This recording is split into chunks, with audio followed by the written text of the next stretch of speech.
Hello, my darlings. I'm back with a new episode of After Dark Fairy Tales. I know I've been away for a while, and I was away just sorting some stuff out and trying to get my little self-publishing writing career in order. But I'm back now, and I'll try to upload a video at least every week. This particular video is about UFO witnesses and their account of things that they've seen in the sky. These are true UFO reports from around the world. And the first one is going to come from Africa. It's UFO sightings. I know I titled the video UAP, but for those of you who don't know what UAP means, that means unidentified aerial phenomenon. So, I'm going to read a few of these UFO witness accounts, and I hope you will enjoy this one. I'm glad to be back, and I'm sorry for abandoning all of you. I have made this video for a special someone, if she's listening, but I don't know if she is, so. But if she is, she knows who I'm talking about. But anyway, here's the first UFO or UAP account. This happened in Africa, and it's told from the point of view of a woman reporter in Zimbabwe. So here we go. Africa, Zimbabwe. Cynthia Hind reporting. In November 1996, I went to Bandura, some 90 kilometers from Harare, to interview a 17-year-old named Lloyd Kamarabukwa, a student at the Herman Jemer Secondary School, studying for his 0 levels. This is what he told me.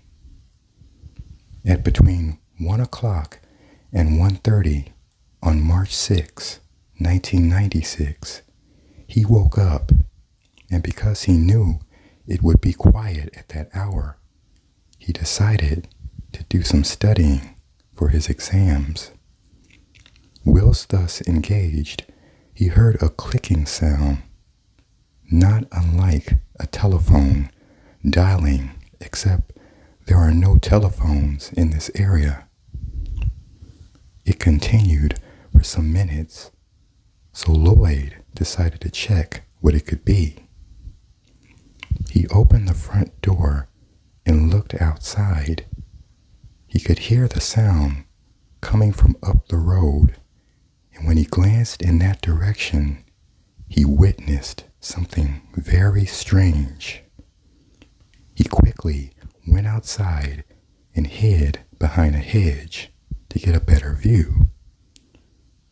He was able to observe a small figure about 1 meter high with a head like a rugby ball, dressed all in white overalls.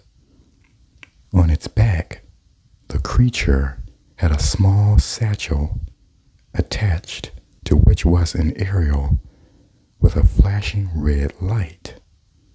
Lloyd was terrified. He told me he was asphyxiated with fear and ran back into the house, jumped into bed, and covered himself with his blankets. He slept fitfully for the rest of the night. At 6 o'clock the next morning, he went to look where the creature had walked and found several footprints, which he could not identify, and which he attributed to the creature. When he arrived at school, he told his friends about seeing a ghost in the night, but one of his friends suggested that it was a UFO. Lloyd is now under the impression that the creature is called a UFO. Opposite Lloyd's house is a teaching center guarded at night by a security firm. My inquiries led me to one of their guards, a woman named Kampadzua, who had been on duty at the center when she saw what she called a ghost. She was so disturbed by this event that she had found herself another job elsewhere. Kampadzua told me that she had heard clicking sounds and been frightened, had hidden behind a wall and seen a figure in white. It passed her twice, and the second time the figure had been covered in rainbow colors. So what do you think she saw? And what did the school students see too? Weird, huh? Well, that's the first account. Here's a second account, also taking place in Zimbabwe. This is a man named Joanne Reitman. My name is Joanne Reitman, and I farm near Feathersdorp, 150 kilometers from Harar. I am 31 years old. On 5th February 1996, I woke up from a bad dream just after midnight when I heard a car go past. I got up and looked out of the bedroom window, which faces the front of the farm. I watched as two cars passed each other. A strange sight, as there are usually few vehicles to be seen and none at night. One car pulled into my gate, and I thought immediately, oh no, those guys are coming to pinch my new engine on the borehole. I rubbed my eyes and faced to make sure I wasn't still asleep, and looked at the car again. It was long and wide, and it made a low humming sound. I could see lights at the back, a row of red lights, and a front light which shone high enough to illuminate the treetops.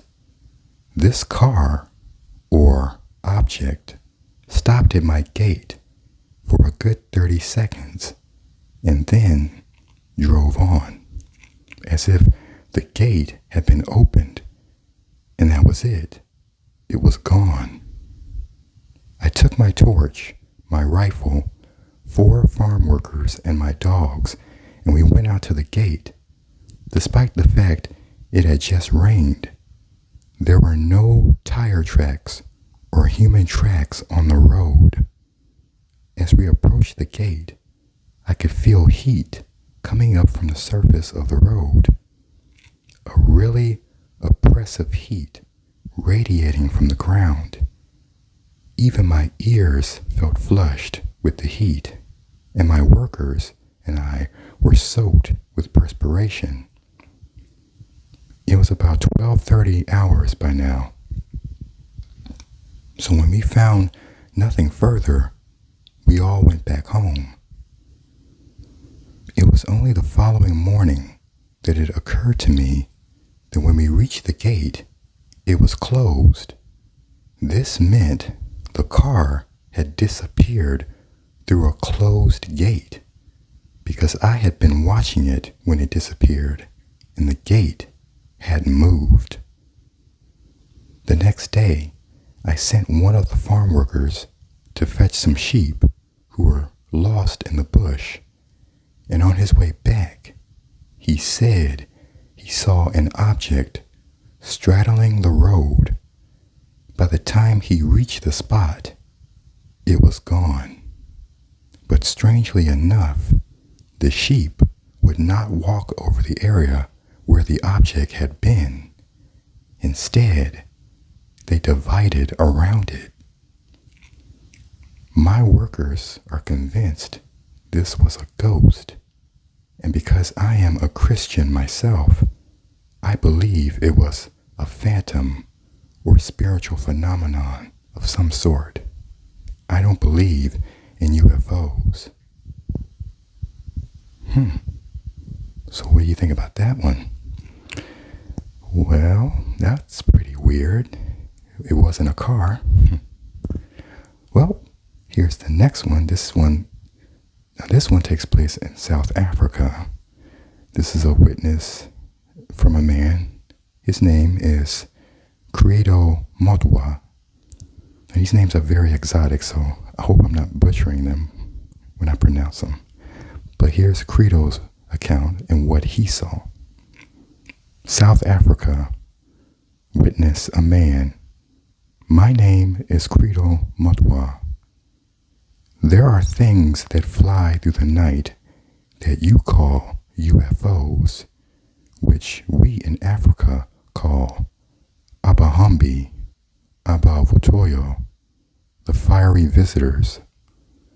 Long before they were heard of in other parts of the world, we, the people of Africa, had contact with these things and the creatures inside them. I can only speak with certain constraints because we are not allowed to talk in detail about these sacred things, or else the starships will stop visiting us. There is a creature called the Muten Yainjin, the gray or white creature with a large head, whose face is chalk white with large green eyes that go around the creature's head so it can look at you over its shoulder.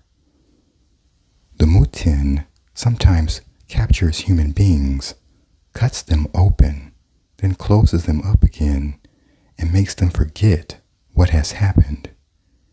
This is only discovered if the person is put into a trance. Then he remembers. I was once abducted myself by fellows like little dolls. They paralyzed me, then painfully examined me by sticking instruments up my nostrils. A female creature seduced me, but it was very cold and unpleasant, a feeling of being violated. I then found myself back in the bush, and when I approached my village, all the dogs tried to attack me, and I had to be rescued. I then learned I had been missing for 3 days. There are many creatures who are watching over us curiously, and I think they are regulating our development for some reason. What do you think about that one? He said he was abducted by fellows the size of little dolls. Then they put him back and dogs attack him. That's pretty weird. I do believe that demons can pose as these so-called aliens, and they can mess with your mind. So, I don't know. Me being a Christian, I think it might be like a deceptive evil spirit thing. But you know what? I just put in my little 2 cents, but let me get back to the stories. Here's another one. Now this one takes place in Asia. The witness is a Japanese man named Tatsumi Tanaka. My name is Tatsumi Tanaka. I am 42 years old and the owner of the beauty parlor in Anaka City, Gunma Prefecture. Last Sunday, October 23rd, I have seen a UFO, and it was the first time such a shocking matter happened to me. I never believed that I would have such an experience, but surprisingly, it happened to me. I was on the 2nd floor of my house and casually looking out the east window when I caught sight of a white object, rather big, the shape impossible to describe, rising softly and perpendicularly from the surface of the ground. We can see Mount Akaji in the north-northeast direction, and it was in this direction that the UFO rose.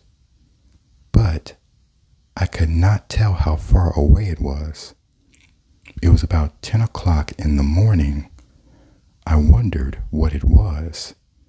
I thought at first sight it must be an airship or a balloon. I strained my eyes to see better, but could not understand what it was. After rising straight up, it stayed for a while at a constant height and seemed to become blurred outside. It then turned into the oval shape that is familiar to us from TV or magazines. It was the same object, but not the same shape as before. But the outline was not clear. Soon after it moved to the right at a fast speed, it looked like a low-altitude flight, but it all happened so quickly, and then it just disappeared in the cloudless blue sky. I was so shocked. I felt out of my mind. This thing was so huge, but it disappeared just in a moment.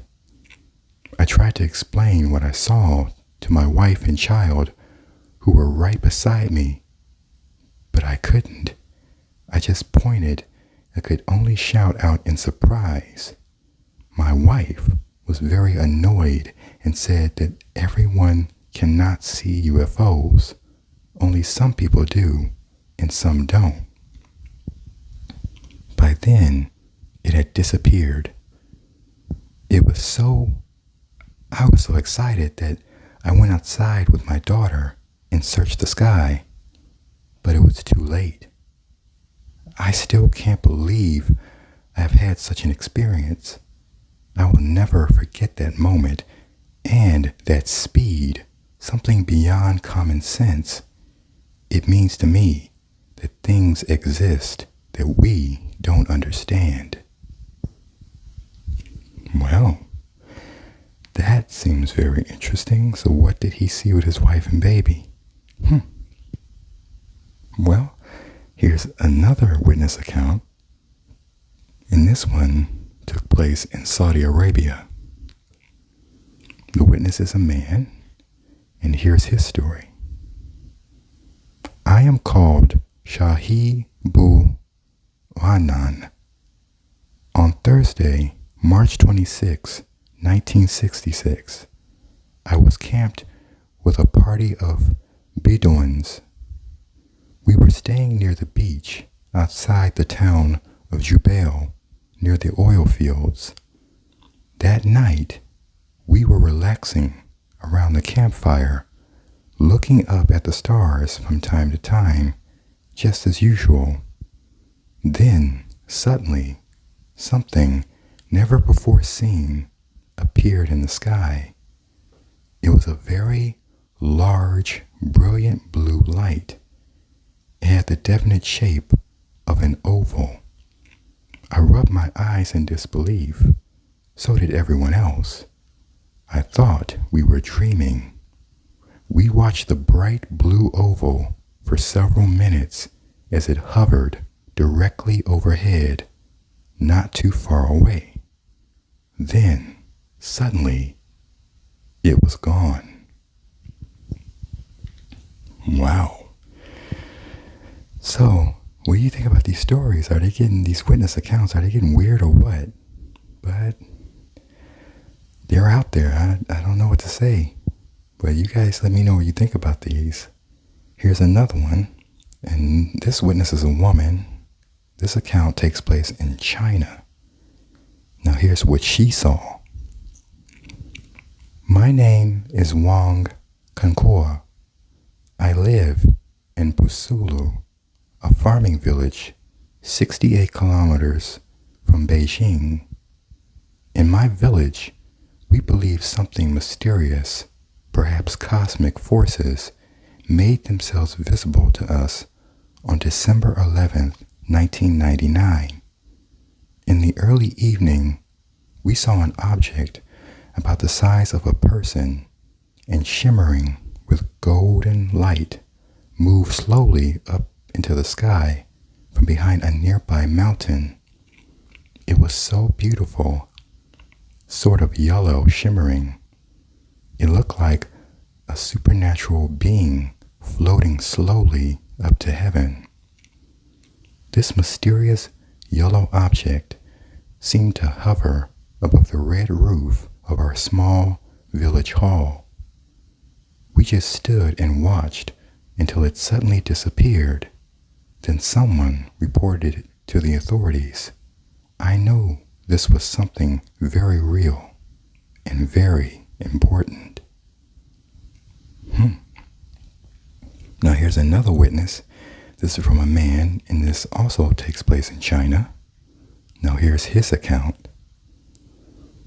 I am Colonel Li, commander of the air base in Changzhou, where the military flight training academy is located. On October 19th, 1998, 4 radar stations in Hebei province reported the presence of an unidentified blip hovering over the academy. After ascertaining that the intruder was not a military or civilian flight, I ordered a Zhenhua 6 jet fighter to take off and intercept the UFO. At least 140 people on the ground saw the object. To observers at the base, the UFO first appeared to be a small pointed star, and then grew larger and larger, perhaps as it descended to a lower altitude. Witnesses described an object with a mushroom-shaped dome on top and a flat bottom, covered with bright, constantly rotating lights. The crew of the Zhenhua 6 interceptor consisted of a pilot and a radar officer. The 2 officers reported that the object clearly resembled depictions they had seen in foreign science fiction films. When they got within 4,000 meters of the UFO over Qing County, it abruptly shot upwards, easily evading subsequent attempts to get closer. The flight crew reported that it appeared to be toying with the plane by repeatedly outdistancing it and then reappearing right above it. The pilot requested permission to fire on the UFO with the plane's automatic 20mm cannon.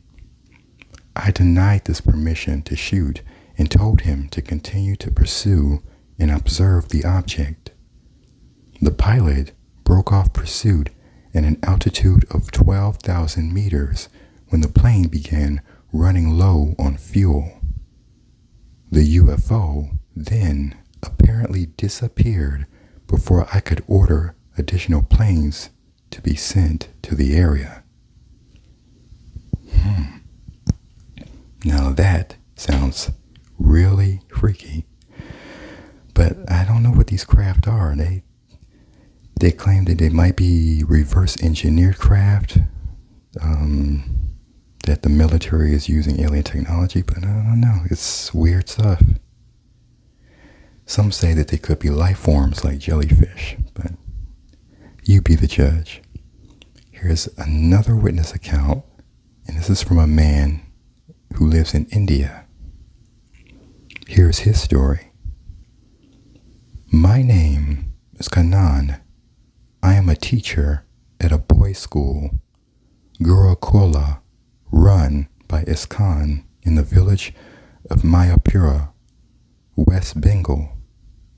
I had a traditional Hindu religious upbringing, but later rebelled against this by adopting ideas of atheism and rational skepticism.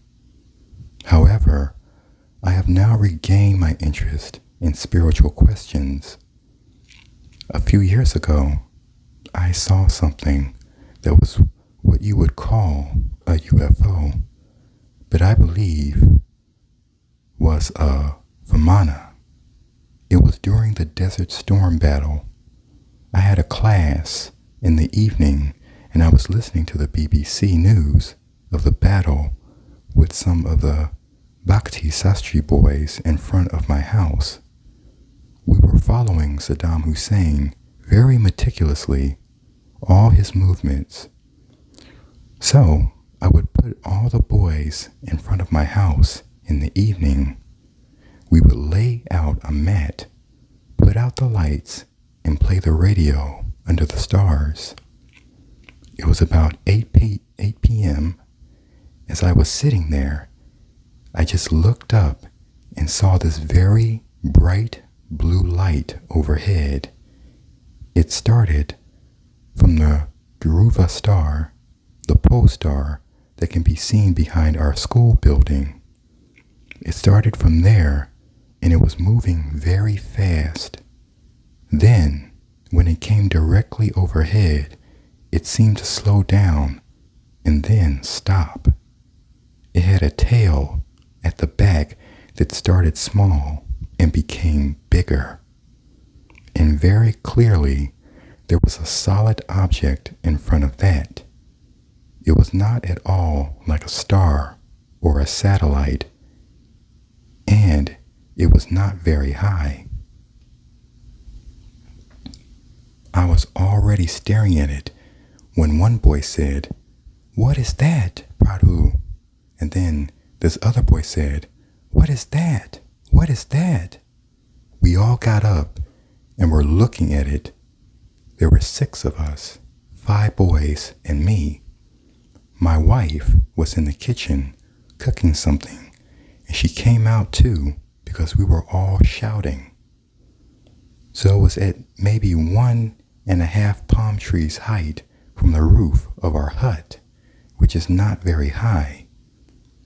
It was at less than 5 stories above us.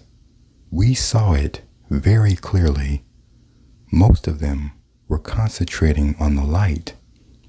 I looked in the front and I saw that it was a clear object. It was not a star, and it was not far away. It was right there. It was also like moving around itself, but very slowly. Then it moved slowly away toward the Jalanji River, where it suddenly picked up speed and disappeared. It was like somebody who slows down to look at something.